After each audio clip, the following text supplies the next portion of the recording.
Ren bersuara lelah lalu berusaha menjelaskan niat baiknya. Aku melakukan ini untuk memperhatikan kesehatan kamu. Perlu kamu ingat, kamu itu tengah mengandung anakku, pewaris perusahaan Wiratama, sehingga aku harus menjaga kamu 24 jam, bahkan ketika kamu tidur sayang. Namun, bukannya mengerti, kemarahan Zia semakin menjadi jasti. Justru kamu yang membahayakanku. Ketika aku sedang tidur, kamu pasti akan melakukan. Zia tak mampu melanjutkan kata-katanya. Rasa takut itu kembali datang. Kilasan peristiwa yang terputar sangat jelas. Sayang, tenangkan hatimu. Ingat saja surat perjanjian itu ya.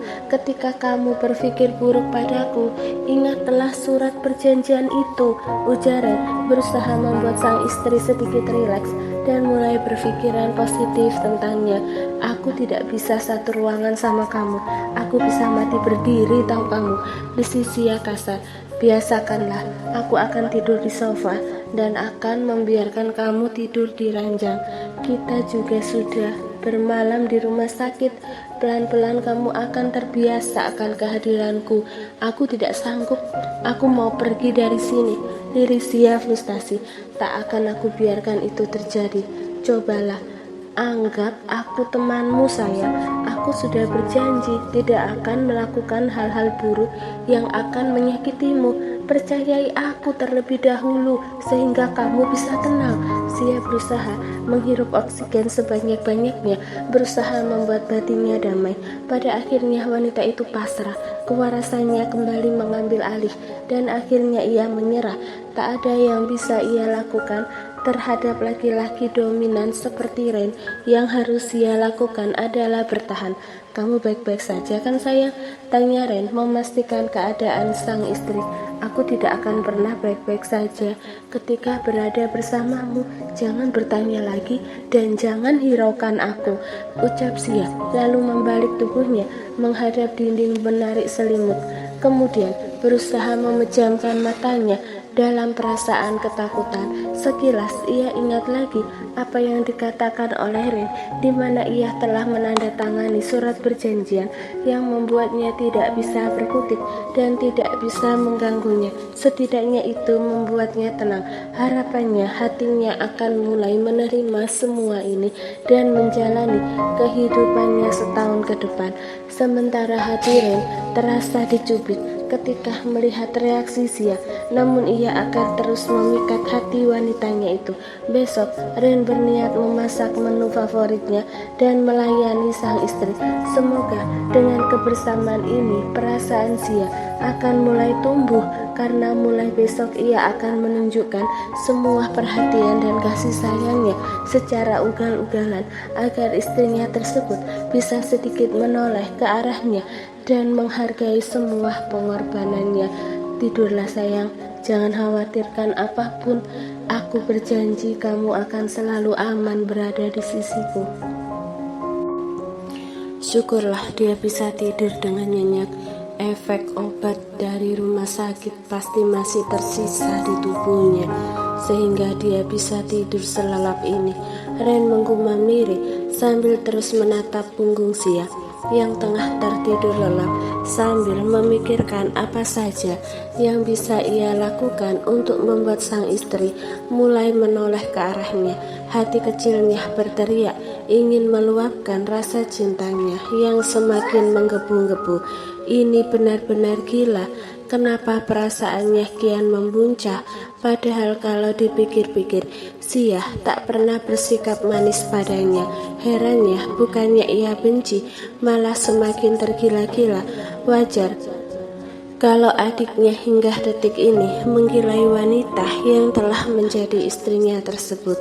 Bahkan yang lebih gila, Ren mengambil resiko dibenci oleh adik dan mamanya sendiri.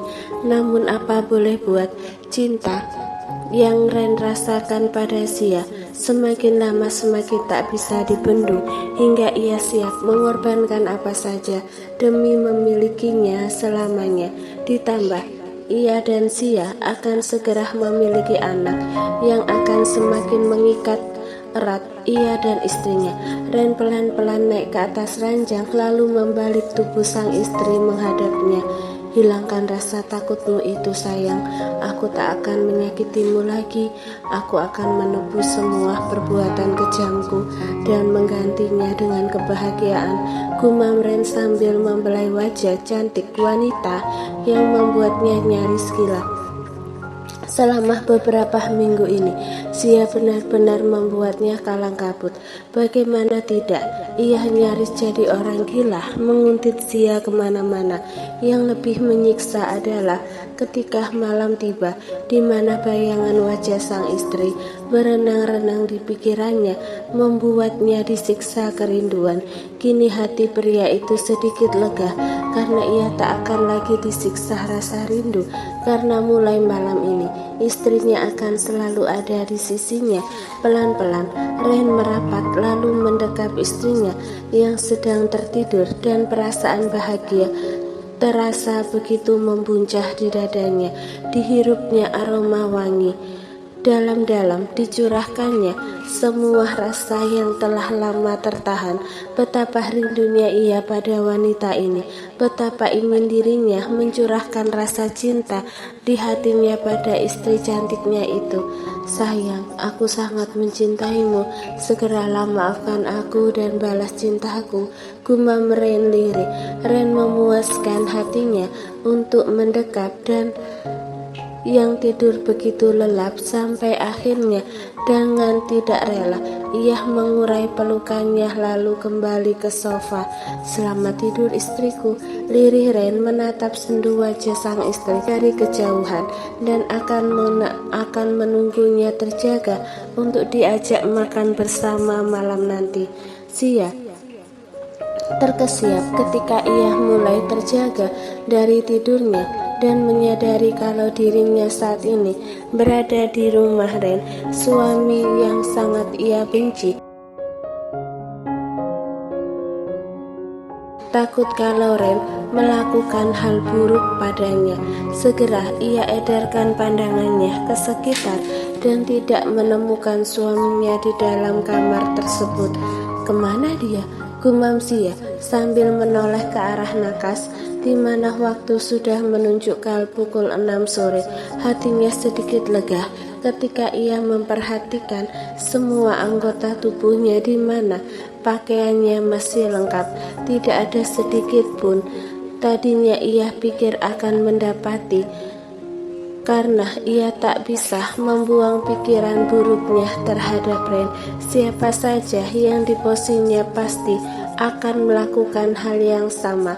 Suaminya pernah sangat jahat padanya, pernah memperlakukannya bak binatang hina. Bagaimana mungkin ia bisa mempercayainya begitu saja? Namun hatinya sedikit lega mengetahui Ren bisa menepati janjinya.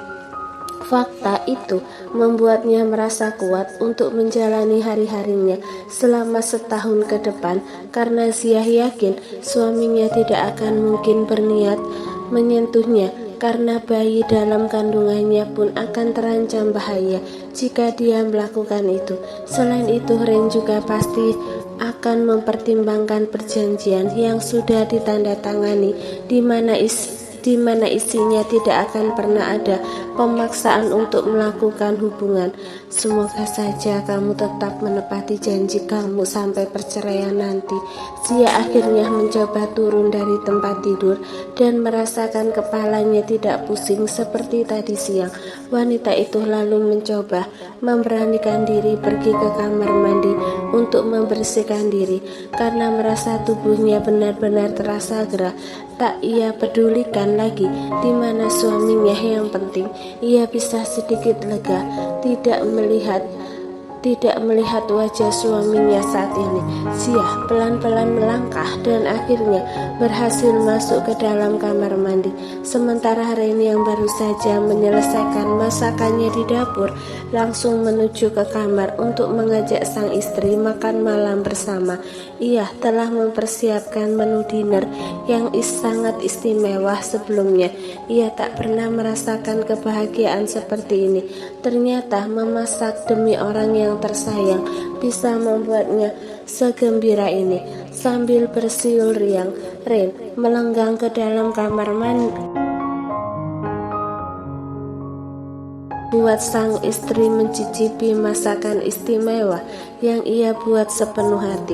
Namun betapa terkejutnya pria tampan itu ketika sampai di kamar di mana ia tak menemukan istrinya di tempat tidur.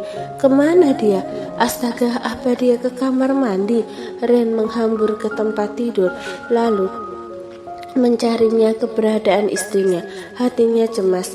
Ia terlambat masuk ke dalam kamar karena sibuk memasak makan malam, sehingga sang istri lebih dulu masuk ke dalam kamar mandi. Ia tahu istrinya mungkin tidak akan mengizinkannya masuk ke dalam sana karena itu adalah hal yang sangat pribadi. Akan tetapi Ren juga takut istrinya pingsan dalam sana.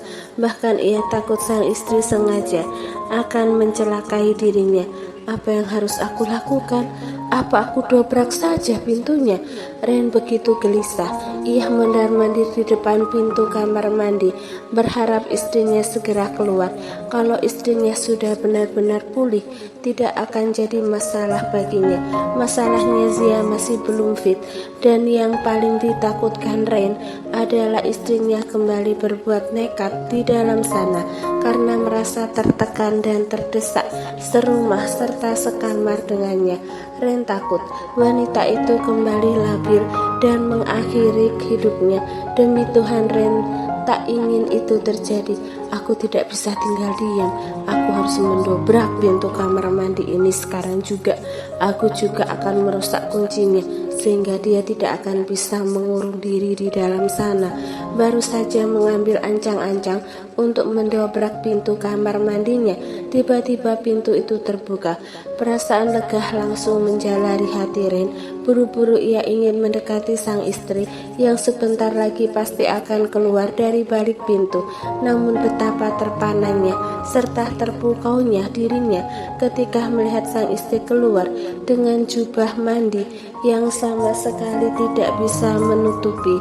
Sama seperti dirinya, sang istri pun terkejut ketika melihat dirinya sedang terpaku menatapnya, dan rasa terpukau itu sirna kala suara lantang sang istri mulai menggema di kamar itu.